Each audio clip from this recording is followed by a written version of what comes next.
Добрый вечер.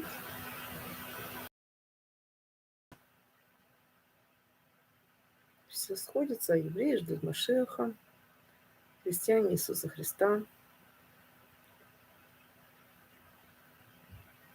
мусульмане, как они называют, посланника, как-то так.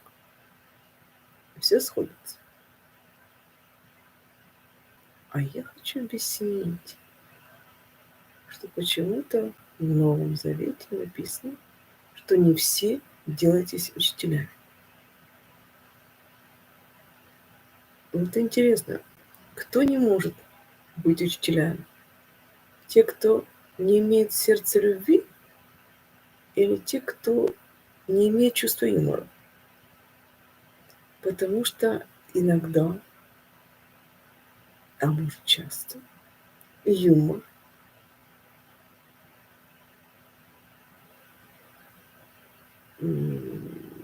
бывает не просто черным, а тот, который сеет вражду. Да, как маме себя тем, что нарисовали карикатуру на Магомед.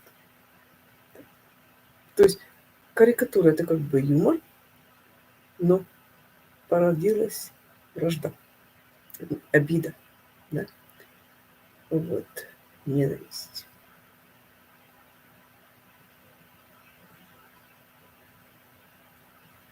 Кто виноват и что делать? В чем заключается приход Иисуса Христа на землю? Для чего вообще нужен приход кого-то на грешную землю?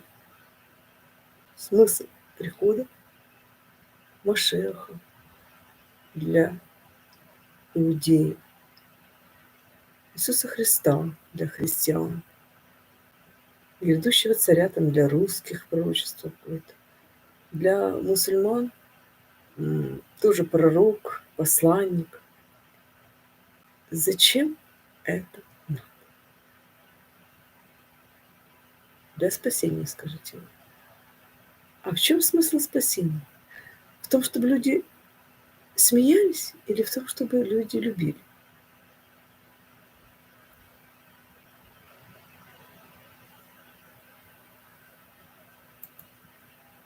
Вопрос, конечно, риторический. Потому что, скорее всего, что нужна золотая середина. Чтобы весело было, чтобы с любовью. Ну, наверное, всем не угодишь. Но когда слушаешь такого рава булочника Даниэля, ты удивляешься, как можно такое говорить. Но цитировать, наверное, весело, потому что он говорит так. В каждом поколении было указание, которое соответствовало данному поколению. Где мы? Что Он, Бог, от нас хочет? Мы должны привести Машеха. Мы последнее поколение Галута, первое поколение Геуна. Извините, я не совсем правильно записала. Что мы должны делать? Но тема его очень интересная. Я вижу, что она не случайна. Речь идет о 10-й казни египетской. То есть для того, чтобы вывести свой народ из Египта, Бог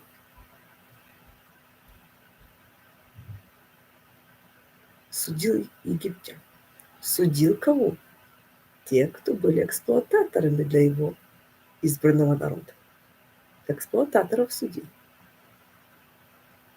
И судил очень строго, и вместе с тем написано, ожесточал сердца.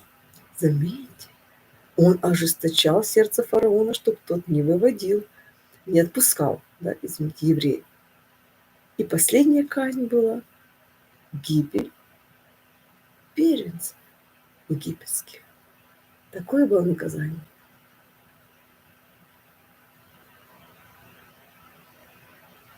Не все делайтесь учителями. Но этот булочник такой жесткий, у него такая, знаете, неприязнь. Он не назвал имя Иисуса Христа. Но он сказал, что этим именем убивали миллионы евреев. Но он прав. Так и был, да?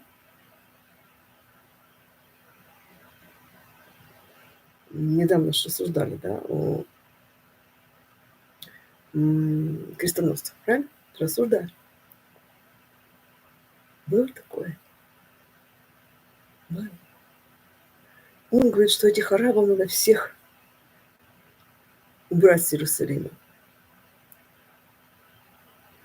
Всех. С Израиля. Всех. Так говорит этот рав Булочник. Я его, конечно, благословляю. Но он также говорит, ну, это должно читать с юмором. Так вот, получается, что очень важная информация идет у такого раба жесткого, который интересно выражается вплоть до того, что он говорит, что Бог дал условия евреям, как спастись. Вот он дал условия, да, я рассказала только что помазать косяки дверей, пожалуйста. И этот праздник был у еврея, называется сейчас Песах, и весь мир празднует Пасху. А это же произошло в тот же самый день, когда был распят и воскрес Иисус Христос. Это тот же день так совпал. Многие евреи уже обращаются в христианство, они верят, проповедуют Иисуса. А вот такие ортодоксальные евреи тоже, видно, Богу нужны, потому что мудрости очень много, информации даже такой, видно, тайных знаний очень достаточно много. Я получаю, я у них учусь очень много. Да. Так вот, Пасха связана именно со смертью первенца. А я говорю о том, что детей не будет. То есть в последнее время, когда оно сейчас наступает, 3 я слышу информации от христиан, от евреев, от мусульман. Я могу называть в другом порядке. Перед Богом все равны. Вот. Ждут. Кого они ждут? Бога, человека, спасения. Для кого спасение? Но все кого-то ждут. Бог один. И посланник тоже должен быть один, или их должно быть 3, или должно быть больше. Может, еще кто-то ждет. Так вот, это все связано просто с информацией, вы понимаете? Для чего Богу вот эта вот информация о конце времен? Всего-навсего. Потому что завершение процесса, оно пагубно. Не в том смысле, что Бог жестокий или дети его злые, а в том смысле, что печаль. В том смысле, что рождаемость заканчивается. Если Пасха у евреев связана с гибелью египетских первенцев и с опасностью гибели для их детей тоже, потому что если бы они не выполнили условия, которые Бог предоставил, да, то их дети тоже бы погибли, первенцы. Если Пасха связана с гибелью Иисуса Христа, воскрешение, то через эти все страдания Бог говорит об Иисусе, что Он единородный Сын. Бог показывает о том, что ждет человечество. Смиряйтесь. Вот в чем смысл посланник, Мессии, Машиах. Вот в чем смысл. Для чего Бог это делает.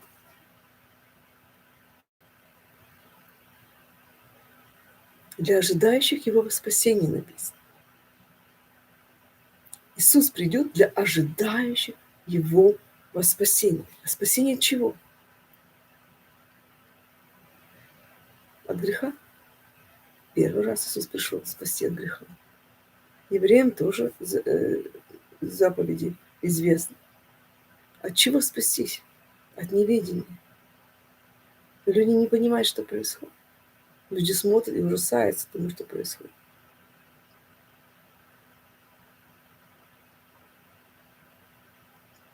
Они не понимают, какая вечность.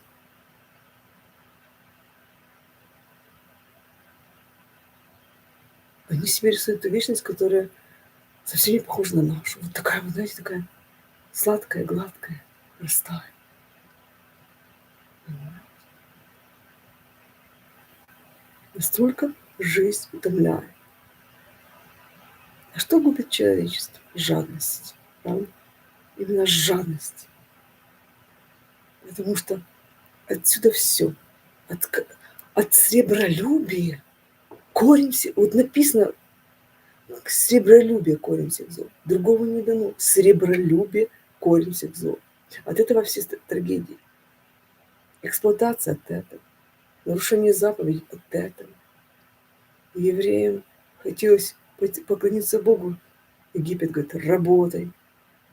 Вы хотите поклоняться Богу? Нате вам. Теперь мы вам не будем давать солому для кирпичей, а вы сами ее будете добывать. Вы поняли? Люди хотят свободы. Ну, а тебе еще больше. Ида, вы понимаете ситуацию? Раньше они делали кирпичи, им давали солому, а теперь вы еще сами будете добывать солому.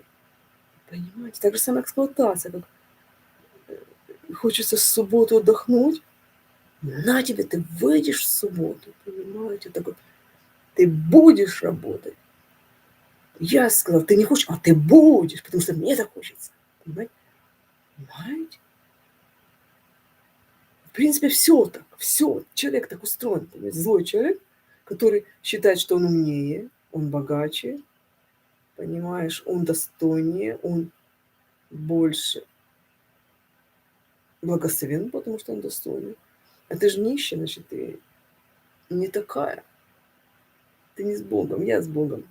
Ну, то, что ты молишься, там, жертвуешь для Бога много времени. Кто сказал, что ты ходатайствуешь за меня? Не надо за меня ходатайствовать, я не грешник. Не надо за меня молиться, я не грешник.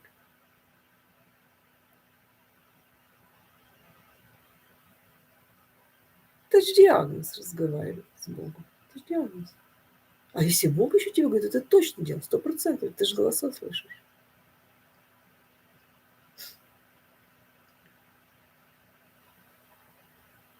Но не хотят признать люди, что ты понимаешь. Ну скажи, я грешник, да. Я скупой. Я думаю о материальных благах. Я действительно думаю, ты понимаешь, действительно, вот я думаю не о том, что Боже. Нет, ты что? Я хороший. Это ты дура. Все. Вот такая логика у людей.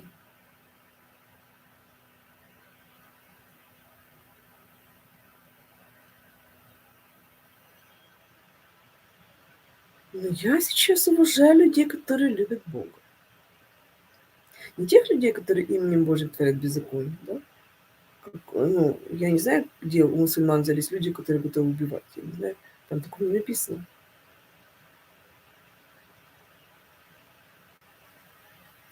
Ну, зачем лишать человека жизни?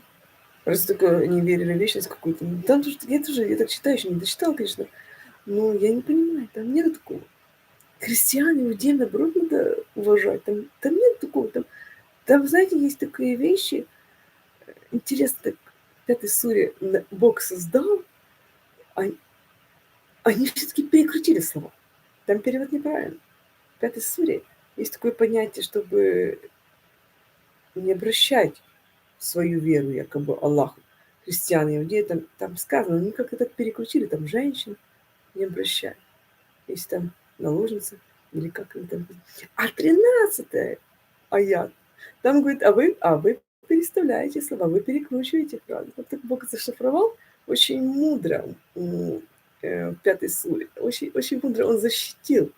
Он защитил от того, чтобы врать.